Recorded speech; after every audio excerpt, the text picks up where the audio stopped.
So, my name is Alesja Serada, and I was born in the USSR. Even my Finnish registration record says so. I would never mention it, of course. I would never name the USSR as the country of my origin, but the algorithm, the software used by Finnish magistrate determined it automatically based on my age and place of birth. So, this is the first example for algorithmic governmentality that personally affects me. However, being what I am, particularly interested in deception, exploitation, and all kinds of interesting evils in and around media. And currently, I'm doing my PhD at the University of Vaasa, Finland. I'm originally from Belarus, and I do blockchain studies within the framework of media studies. So I'm learning so much from you all right now. Even this presentation already has some traces of what I've learned, starting from the very first slide. This is from our agenda. So technology is marketed as a means of increasing our freedoms, and this is true for every blockchain technology ever, because the promise of blockchain is originally started at the promise of decentralization, anonymity, which quickly dissolved, but we are not talking about this right now, and trust, which is actually a very complicated matter and not trust in, like, it's a specific understanding of trust. We will come to that. So, of course, it promoted freedom in its initial cypherpunk version, which originated from all this California ideology that you are probably very familiar. And I can recommend the book of David Galambia, who has been already mentioned tonight. And this is like, this lineage is well researched, and I'll try to show you some interesting examples of blockchain application that actually tell us something than just like tracing its origin to the neoliberalism and its project of autonomy. So to some extent does not include responsibility. Okay, so what kind of freedom or autonomy original blockchain promised? It was freedom from central banks, of course, freedom from the state, disrupting state borders by performing laundering or any other activities that can be performed by using cryptocurrencies. And the law of code was marketed as liberation from the laws of state. And you probably get from my tone that these promises should be taken with a grain of salt, of course, although there are very interesting explorations to which we will now. The most amazing thing that many of blockchain theorists are also practitioners, so they could build models of what they believed in, and Bitcoin is the first example. And we can study those models and see how these ideas can actually be implemented.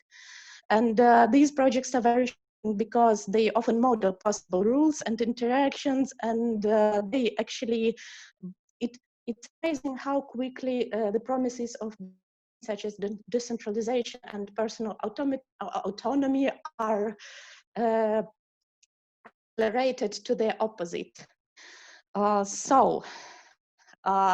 Cypherpunk, all the way down the rabbit hole. I've already mentioned David Galambia, and you can see the reference down the page. And yes, it's a very decent account, although quite critical. So this is the source for you to learn more about this connection between the early cypherpunk and what we have in blockchain technologies today.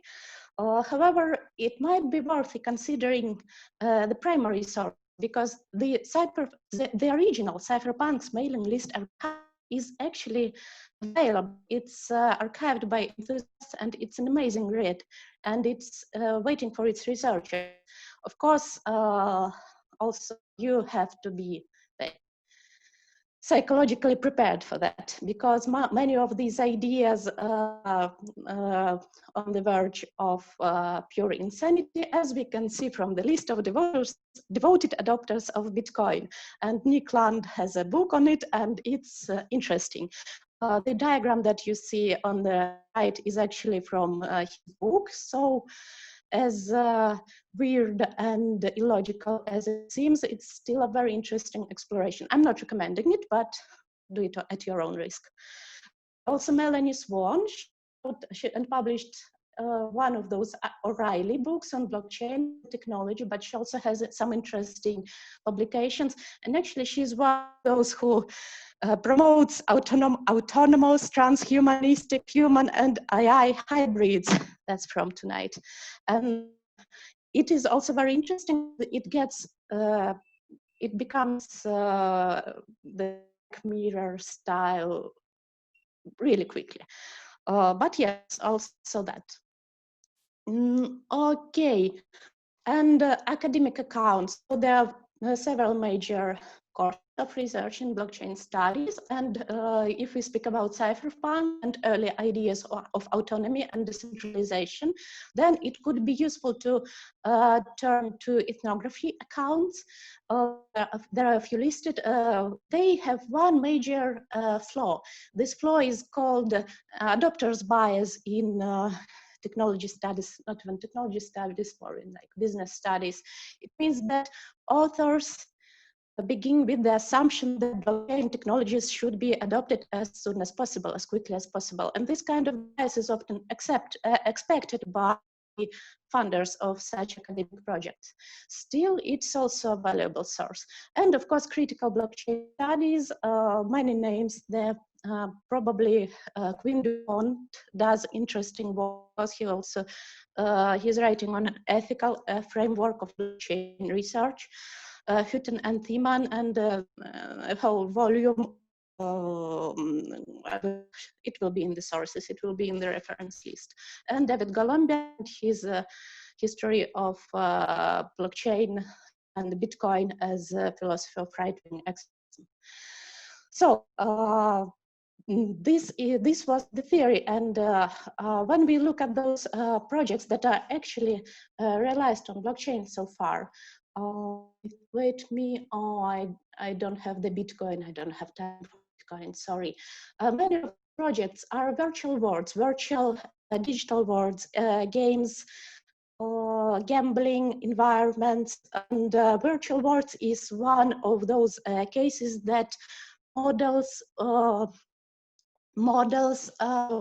this idealistic, somehow idealistic utopian views of blockchain as a liberating technology by building virtual worlds where you can go and buy property. And yes, this becomes this becomes really this becomes this becomes the matter of property law really quickly. So we have started from the initial cypherpunk communist ideas. Now we have virtual worlds on blockchain, and they are massive, and their main selling point to the investors who are who already invested unimaginable amounts of cryptocurrencies, which still can be translated into rather huge amounts of real world currencies, fiat currencies. The main promise is true ownership. This is the phrase that you will find in all kinds of blockchain discourse. And what it means is that what you own on blockchain cannot be taken from you because of decentralization, because of the decentralized architecture. There is no server, no one controls the server. All computation is performed by miners, or there are other ways to build a blockchain platform, but let's stick with the proof of work model when we have miners who also perform computational work, and a digital virtual world emerges as a result. And and if you own property in that virtual world, it's yours forever. However, this shows exactly what's problematic about such realization of blockchain technology, like of ownership. to which entity, to which natural person is this right, are these rights attached to? And there is no answer. It depends on your citizenship in the real world, actually. And even though there are like ownership of a blockchain asset is also very problematic issue, even in those states that acknowledge cryptocurrencies, for example. And for example, it's problematic in China. Like China banned cryptocurrency exchanges, but they also had a few cases in court when people were like disputing cryptocurrency assets, and those cases were ruled in favor of those who used to own these cryptocurrency assets. So sometimes this right is recognized and sometimes it is not. So it is not attached to a natural person as long as this natural person does not claim it in the real world jurisdiction. So why it's called true ownership then? It's usually compared to fake ownership of in-game assets in virtual worlds such as Second Life or World of Warcraft. And this is also a piece of rhetoric that goes on and on. However, and of course, there's also this argument about huge data platforms and data repositories owned by Facebook and other giants who supposedly own your data, but no, blockchain promises that it's not happening. It gives another promise of controlling your own information. However, where the weak link is how these rights are attached to a natural subject. So is an individual actually agent in blockchain networks? It comes to that question. And I really love this case of Decentraland because in it actually human the right of ownership is determined by your coordinates in this virtual world. So actually it's not owning a piece of land. In an architectural sense, it's a piece of land owning you. You are assigned to it as a record, which can be later updated. So if you sell this piece of land, and yet these coordinates, this node in this digital world is stable, and its ownership, and the person or a wallet, not a person, a wallet which contains these coordinates is derivatory from the architecture, is a temporary attribute. So basically, in the white paper of Decentraland, identity of its players is defined through the land they own. Credentials are the coordinates of one's land. And even more interestingly, in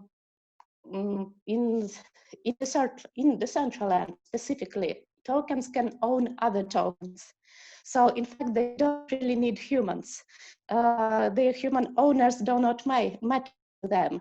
And further decentralization network where tokens own other tokens, and humans are only needed to fuel computation of new transactions on these mining farms. So, I'm sorry, do I still have time? Yes, okay. yes, a little bit, maybe 4 minutes or so. Okay. So who really is the data subject in such architecture? Is it the wallet as a person equals to or her wallet? But you know it's internet and you can own several wallets. Is a person a node on blockchain?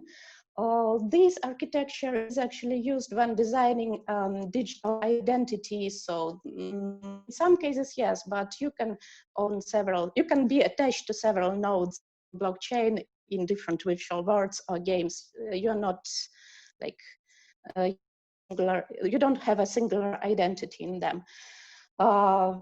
Okay, is a person's passport? Obviously, no, for many reasons. What is problematic here is that in digital worlds and in blockchain-based platforms as well, a person is represented by an electronic ID, some form of electronic identification. And what happens specifically on blockchain? This intermediation. So this relation of representation, which is already crucial for democracy, for the idea of democracy. We can go on about that as well. It opens another kind of worms. This intermediation affords a kind of relation when a digital subject becomes more important, that like a digital subject replaces a natural person, in fact. So it's the substitution of signifiers with the signified. Yes, I only read Antoinette Roy and colleagues before the seminar, but it has a lot of interesting ways to conceptualize it as well. And it even worsens when we have biometrics on blockchain, because then a natural person is represented by their body. And this opens another minefield. The problem specifically with blockchain is that it is also an immutable record of all transactions that happened to this node or identity all their lives. So basically, you have a determined past, which you change, and you know that it violates the right to be forgotten in the European data protection regulation. So European blockchain is different. They have blockchains, but different like we have. So in case of biometrics, it creates a whole new problematic disintermediation when an immutable record that stands for a person is attached to a very immutable body.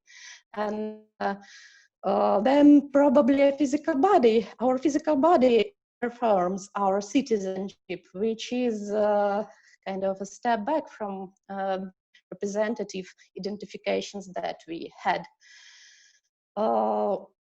Very quickly. Still, there are some interesting developments, such as in most blockchain networks, human, non-human agents are kind of equal. They're designed in the same way for the reasons I talked before that. They're all nodes or whatever, or tokens, or however you design them, and their relationships are decentralized and very rhizoma-like. And you can see this in the rhetorics of many projects of self-sovereign identity, which is the latest stage of development of identity blockchain. So you see decentralized identity ecosystem for people, organizations, apps, and devices. And Malik's one adds AI to that, adds AI agents and creates this absolutely not totalitarian picture of human and non-human entities, making decisions in a consensus and punishing humans in a way that, well, it's basically this social credit systems, but it's a critical construct. You can see with development in games and virtual worlds, but this is the way where it can go, and it's a fantastic topic to study. So what can we do with that? Of course, there are like absolutely totalitarian projects of identity on blockchain, but there are also alternatives, and alternatives usually explore more the understanding of identity that comes from social sciences. So it's the freedom to construct one's identity in the same way that we do in society, by combining many different facets of somehow similarly to how we can have many avatars in different games, or how we have many credit cards in a portfolio. And this is where I'm also doing some work, and I will be grateful for any references. I should stop now. Please ask questions, and thank you for your patience.